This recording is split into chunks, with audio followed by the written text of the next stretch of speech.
때 아닌 또 한파로 인해서 아침 저녁으로 참 쌀쌀한 것 같습니다. 이럴 때 감기에 많이 걸리시는데요.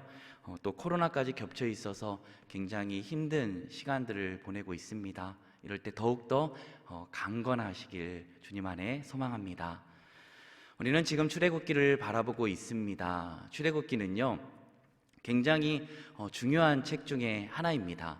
왜냐하면요, 이 출애굽기 속에는요, 하나님의 구원하심과 그리고 이제 구원받은 백성이 어떻게 살아야 되는지, 그리고 구원하신 백성이 그 하나님의 말씀대로 살아가고 어떠한 예배의 삶을 살아야 되는지에 대해서 이 출애굽기가 쓰여졌다는 것입니다. 그래서 출애굽기 1장부터요 18장까지는 구원에 대해서 말씀합니다. 그리고 19장부터 24장까지는 율법에 대해서 말씀합니다. 19장에 보면요, 시내산에서 백성들과 하나님께서 언약을 맺게 되십니다.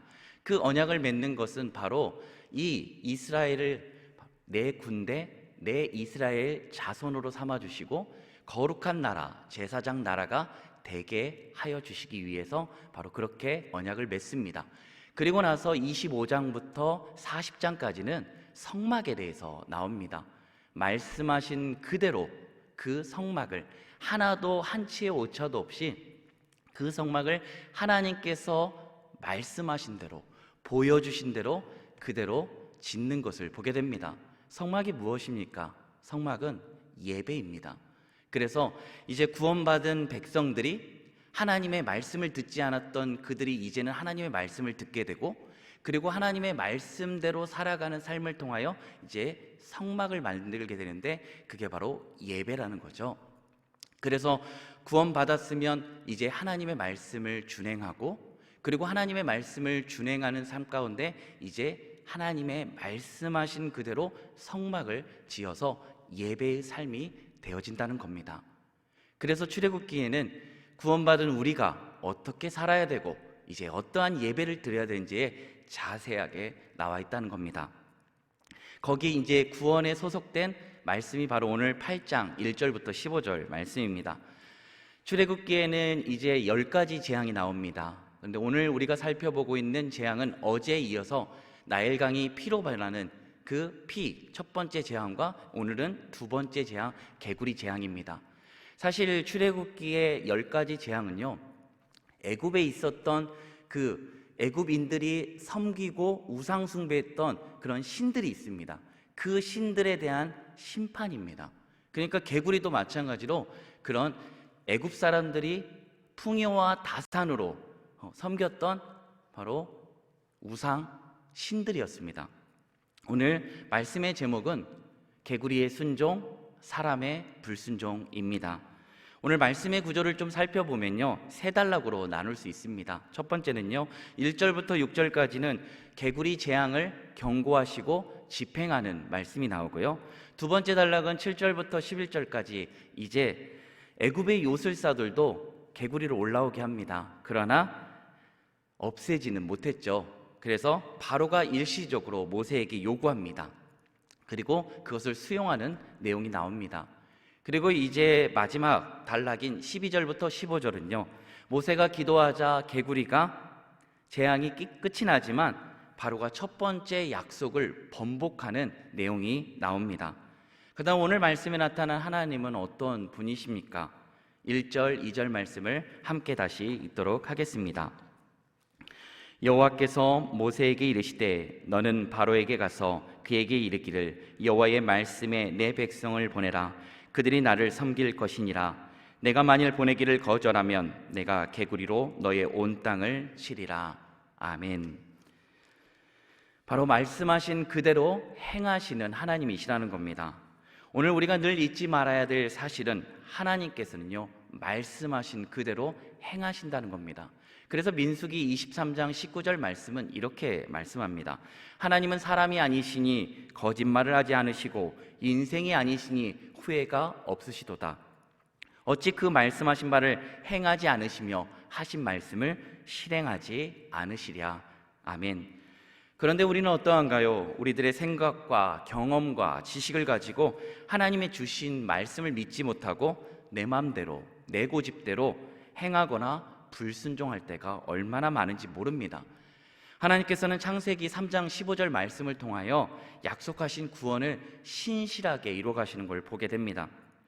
자신의 하나뿐인 아들을 내어주시기까지 말입니다. 비행기 조종사들이요, 비행을 할 때 두 가지 방법으로 비행을 한다고 합니다. 어떻게 할까요? 첫 번째는 자기의 눈으로, 시선으로 비행을 합니다. 지금 고도가 얼마인지, 속도는 어느 정도이고 높이는 어느 정도인지, 방향은 어디로 가고 있는지를 눈으로 시계 비행이라고 합니다. 이거를. 그리고 두 번째 방법은 계기판을 보면서 계기 비행을 합니다. 그래서 거기에 나와 있는 고도와 방향과 높이와 속도를 보면서 비행을 하게 됩니다. 그런데 가끔 조종사들이요, 이 비행 착각을 일으킨다고 합니다. 그럼 비행 착각을 일으키면 이 사고가 납니다. 그래서 많은 인명이, 안타까운 생명이 죽어가는 일들이 일어나는데, 언제 일어나냐면요, 밤에 바다 위를 비행할 때 이런 사고가 굉장히 많이 일어난다는 거예요. 왜 그럴까요? 이제 하늘에 별이 떠 있고요, 달이 있잖아요. 그러면 수면 위에 이게 별과 달이 거기 비치잖아요. 그럼 비행사가 갑자기 순간 가다가 잘 가고 있었는데 눈으로 보다가 밑에 달과 별이 있는 거예요. 그러니까 하늘이 가까워진 걸 보고 고도를 낮추게 됩니다. 그럼 어떻게 될까요? 고도를 낮추면요, 이내 물에 빠지게 되는 거죠. 그럼 이때는 어떻게 해야 됩니까? 어떻게 하면 이 비행 착각의 사고를 방지할 수 있을까요? 그건 바로 계기를 보면 됩니다. 계기에 나와 있는 고도가 얼마인지, 방향은 어떻게 되고 있고, 그리고 속도는 어떻게 되고 있는지를 보면 정확하게 착각을 일으킬 필요가 없다라는 겁니다. 마찬가지입니다. 오늘 우리의 인생 가운데 인생의 비행을 할 때요, 가장 중요한 게 무엇입니까? 오늘 우리의 시선으로, 우리의 생각으로 하면 우리는 이내 착각하게 됩니다. 뭘 착각해요? 바로 내 인생의 주인이 하나님이신데 내가 내 인생의 주인이라고 착각한다는 겁니다. 그래서 그렇게 살아가는 인생 가운데는 자꾸만 사고가 일어납니다. 불행한 일들이 일어난다는 겁니다. 그러나 힘들고 어려운 칠흑 같은 어둠을 지나가고 있지만 내가 계기판처럼 우리의 영원하신 길이요 진리요 생명이 되신 예수 그리스도를 바라본다면요, 어떠한 상황이 올지라도 흔들리지 않는 반석이 되신 예수 그리스도 안에 결코 요동하지 않고 좌우로 치우치지 않고 그 길을 갈 수 있다라는 것입니다. 오늘 이러한 은혜를 잊지 않으시길 바랍니다. 예수 그리스도를 바라보시길 바랍니다. 말씀을 볼 때도, 예배를 드릴 때도, 또한 삶 가운데 우리와 함께하고 계신, 이제는 우리 안에 계셔서 역사하고 계신 예수 그리스도만 붙들고 붙잡고 나아가시는 우리 사랑하는 성도님들 다 되시길 바랍니다. 그렇다면 오늘 주신 말씀을 통해 교훈은 무엇입니까? 5절에서 6절 말씀을 함께 읽도록 하겠습니다. 여호와께서 모세에게 이르시되 아론에게 명령하기를 내 지팡이를 잡고 내 팔을 강들과 운하들과 모디에 펴서 개구리들이 애굽 땅에 올라오게 하라 할지니라. 아론이 애굽 물들 위에 그의 손을 내밀매 개구리가 올라와서 애굽 땅에 덮이니. 아멘. 오늘 주신 교훈은요, 개구리가 하나님의 말씀에 순종했다면 하나님의 말로 할 수 없는 은혜를 입은 우리는 그 순종함이 마땅함을 늘 잊지 말라라고 교훈하고 계십니다. 오늘 보시기 바랍니다. 10가지 재앙이 일어납니다. 하나같이 애굽 사람들이 섬겼던 신들입니다. 그것을 심판하고 계십니다. 오늘 보면 개구리가 아까 전에 그들이 섬겼던 신이라고 말씀드렸습니다. 나일강은요 6월부터 10월까지 이 강이 범람하기 시작합니다. 풍요를 뜻하죠. 강이 범람하고 또 그걸로 인해서 이제 물이 부족하지 않다는 겁니다. 그런데 그때 개구리가 수면 위로 올라오게 됩니다. 수많은 개구리들이요. 그래서 그 개구리를 보면서 이 개구리가 풍요와 다산을 주는 개구리다라고 하면서 이 개구리 모양의 얼굴, 머리를 하고요 여신인데 이 여신을 헤케트라고 합니다. 이 여신을 섬기게 됩니다. 그런데 그들이 섬기고 있는 개구리는 어떻습니까? 그 개구리를 누가 만드셨습니까? 바로 하나님께서 만드신 피조물이라는 겁니다. 사실 오히려 개구리보다 하나님의 형상을 닮은 우리들이 더 복된 존재들 아닙니까? 그런데 지금 자신들보다 못한 그 개구리를 신으로 삼고 섬기고 있다라는 겁니다. 오늘 말씀을 보면요, 개구리가 없는 곳이 없습니다. 정말 무수한 개구리가 나왔는데 그걸로 말미암아 바로왕이 근심합니다. 정말로 셀 수 없을 정도로 개구리가 바글바글하다는 겁니다. 그런데 그들의 모습은 어떠한가요? 회개하고 하나님께 잘못했다라고 말씀을 드려야 되는데 오히려 자기의 요술사들을 시켜서 요술을 부리게 합니다. 그래서 요술사들이 개구리를 또 나일강에서 올라오게 합니다. 그런데 참 어이없는 것은 이겁니다. 지금 개구리가 너무나 많아가지고 근심인데 또다시 개구리를 또 올라오게 하는 겁니다. 참 웃긴 일 아닙니까? 개구리를 없애야지 차라리. 근데 개구리를 올라오게 합니다.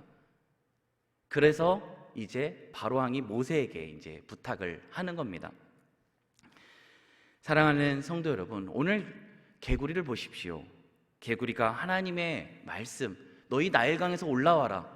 수많은 개구리가 있습니다. 그 개구리들이 하나님의 명령에 그들이 즉각 반응하고 올라오는 것을 보게 됩니다.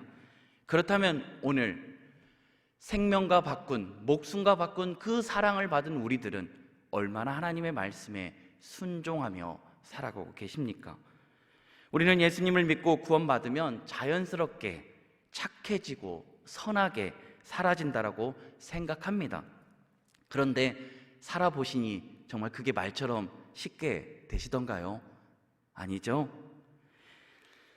오히려 구원받기 전보다 더 못되게 악하게 살고 있지는 않으십니까? 왜 이렇게 된 거죠? 구원받았지만 여전히 우리는 사망의 몸에 있기 때문입니다. 그리고 더 직접적인 원인은 여전히 나를 주인 삼아 살아가고 있기 때문에 바로 그렇게 되어진다는 겁니다. 그 다음에 십자가를 통과하고 제대로 예수 그리스도를 바라본 사람은 어떻게 됩니까? 갈라디아서 2장 20절에 이렇게 얘기하죠. 내가 그리스도와 함께 십자가에 못 박혔나니 그런즉 이제는 내가 사는 것이 아니요 오직 내 안에 그리스도께서 사시는 것이라. 이제 내가 육체 가운데 사는 것은 나를 사랑하사 나를 위하여 자기 자신을 버리신 하나님의 아들을 믿는 믿음 안에서 사는 것이라. 아멘. 이제는 나는 죽은 겁니다. 나는 없는 겁니다. 이제는 내 안에 진짜 주인 되신 예수 그리스도께서 사시는 겁니다.